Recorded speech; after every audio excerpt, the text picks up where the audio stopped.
Hello friends, a very warm welcome to my channel. In this video, we are going to discuss the business of another very interesting company, which is a proxy play to the insurance sector. As you know that insurance as a product is still under-penetrated in India compared to other countries across the globe. And there is huge scope for a sustained growth or penetration for a long period of time. So this company assists the insurance companies to do their tasks, to manage the entire process of insurance and the claims, and it's a very good proxy to play this sector. So we are going to talk about the business of Medi, which recently got listed in 2024 in the stock exchanges. It's a cash-rich company and a very interesting business model. If you're new to the channel, please do subscribe and hit the bell icon to get updates of all the new videos that I upload. Before we move forward, here is a small disclaimer. As per SEBI regulations, you can pause the video and read it. This will be the flow of our discussion. We'll understand the business model of Medi first. Then we'll look at the stock performance in the last couple of years. We'll understand the financial performance of the company in the last 5 years. We'll understand why the stock has fallen from the highs. We'll discuss the outlook of the management going forward. We'll talk about the valuations of the company, the risks of investing in such a business, and then form an overall view. So Medi is a tech-enabled health business administrator. So a smaller version of HBA is TPA,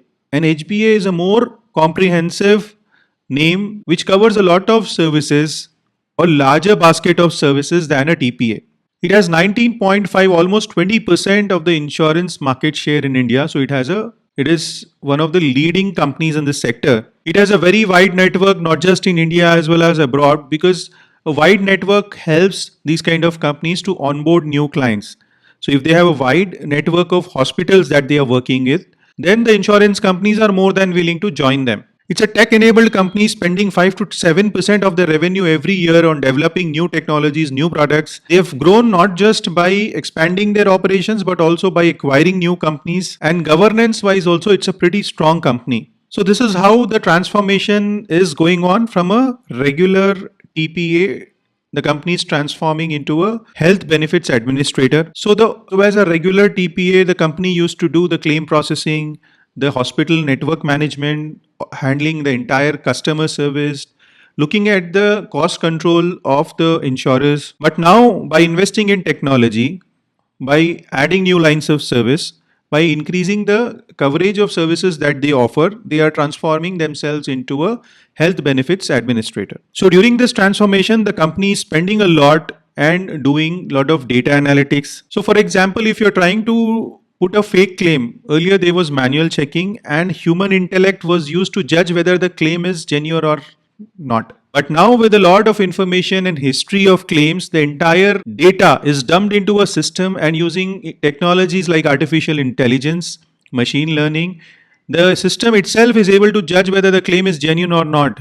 And the efficiencies with which Medi works has drastically improved. They are able to process the claims faster. They are able to reduce the cost of processing, the time of processing. They are able to catch the unfair claims or frauds and saved more than 400 crores using this technology. So this way they are improving their scope and efficiencies of services. So there are broadly 3 to 4 segments in which the company operates. The first one is a group segment, wherein the companies take group insurance policies for their employees.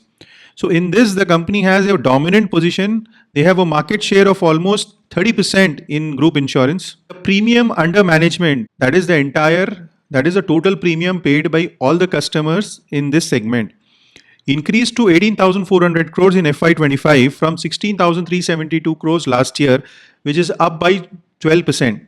The industry has grown by 10%. So this shows that Medi has gained further market share in group insurance. They serve more than 10,000 corporate clients in this, and the retention rate is more than 95%. They have acquired a company called Paramount TPA, which is the 4th largest player in this segment, and the PUM has increased by 4,000 crores by this acquisition. So they have even become more dominant by this acquisition in the group insurance segment. The next one is the retail segment, where people like you and me take health insurance.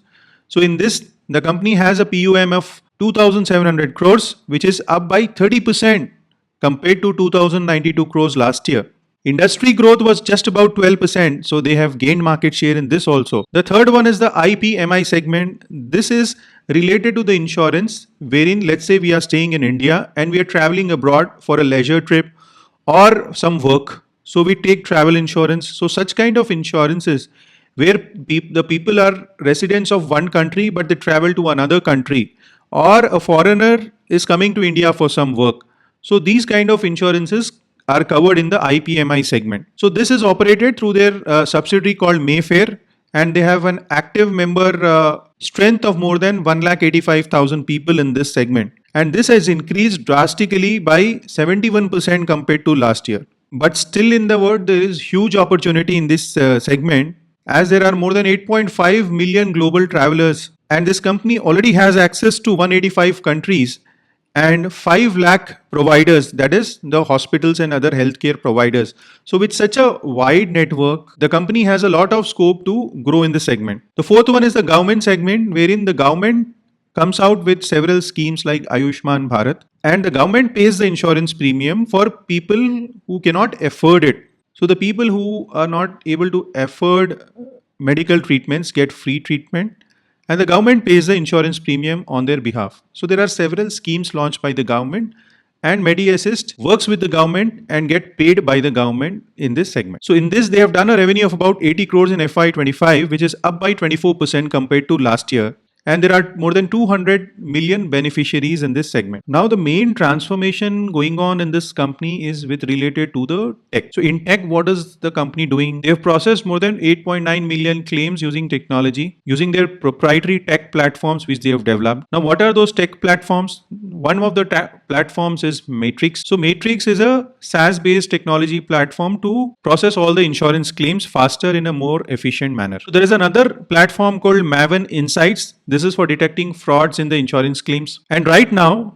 the company is operating at one of the best speeds in the industry for processing insurance claims. 1 hour for cashless and 3 hours for discharge approvals. The company invests around 5 to 7% on technology out of their revenue every year. These are different tech products which the company has developed over a period of time. So they have developed a AI ML led platform to detect frauds, and they have saved more than 400 crores for various insurance companies using this platform. They had historical claims of more than 10 million which they have dumped into this platform and made it intelligent enough to detect such frauds. They cover 160 data points to check the insurance claims, and this saves a lot of money for their clients. So these are the broad 4 segments in which the company operates, and about the technology which the company is investing. If you look at the stock performance in the last couple of years post listing, the IPO price was around 418 rupees. Post that, the stock gave a good rally at and reached around 700, and then fell from there back to the IPO price of 400. Now with the improvement in results, it is back to around 550 rupees. So this 400 zone of the IPO price can be considered as a strong support zone for this stock. In terms of financial performance in the last 5 years, they have shown a steady growth in revenue at a CAGR of about 18%. They have done 323 crores of revenue in FY21, which increased to almost 723 crores in FY25. EBITDA has also shown a steady growth from 76 crores in FY21 to 154 crores in FY25. But the margins have seen a little pressure. They were able to do a EBITDA margin of 23 to 24% earlier, which reduced to 21% recently. They have taken several initiatives, like they have spent money on tech, they have done inorganic acquisition. They are trying to make these companies more efficient, which led to some short-term margin pressure. The promoter holding is just 20% because the company had raised funds through PE investors even before listing. And in terms of receivables, they are slightly on the higher side of the company, and this is some metric you should watch if you're an investor in this company. The cash flows are very strong. EBITDA to operating cash flow ratio on the 5 years average is almost 85%. And it's a very closely held company in spite of the promoter holding being just 20%, because the institutional holders hold a large chunk of shares and the number of shareholders are below 1 lakh. Now, what is the reason for the fall in the stock price from 700 to 400 recently? The valuations at one point of time became very expensive and the company was facing margin pressure. So although the top line was growing, but the profits were not that impressive. And due to the poor market sentiment, the stock fell. Before we move forward, if you're not a part of our Telegram channel, do join today by clicking the link in the description so that you join the correct Telegram channel. Every day before the market opens, I share my view on the market. I talk about important news. I talk about different portfolio allocation strategies which will help you improve your returns. So what is the growth outlook of the management going forward? Compared to last year, the number of insurance companies which were working with Medi Assist have gone up from 15 to 19, which is a substantial growth. And they've acquired a company called Paramount Health Services, which is the fourth largest TPA in the group insurance segment. So post this acquisition, the PUM has grown by more than 4,000 crores. Star Health Insurance, which is one of the largest insurance companies in India, have recently started using the SaaS product called Matrix of Medi Assist. So Paramount was holding close to 6.2% market share in the group and insurance segment, which is now a part of Medi Assist. So as a whole,